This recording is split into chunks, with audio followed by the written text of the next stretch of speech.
1997 সালের সেপ্টেম্বর মাস নাগাদ মমতা ব্যানার্জি তার নতুন দল তৃণমূল কংগ্রেস গঠনের কথা ঘোষণা করেছিলেন।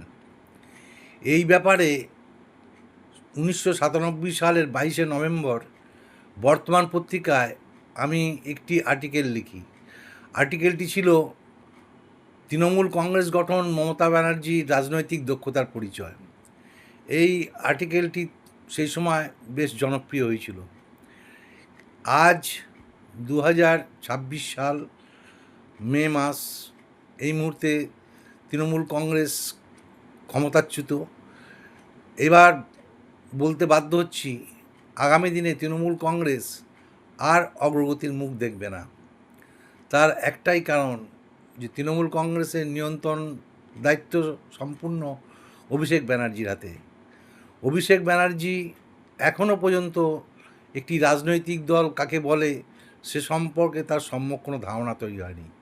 সে একটি রাজনৈতিক দলকে একটি কোম্পানি ভাবে এবং সে নিজেকে কোম্পানির ম্যানেজিং ডিরেক্টর বা চেয়ারম্যান ভাবে। সে এই কোম্পানি চালানোর বুদ্ধি দিয়ে তৃণমূল কংগ্রেসকে চালাতে চায় এবং এটি কখনোই সম্ভব নয়, কারণ এটি রাজনৈতিক দল।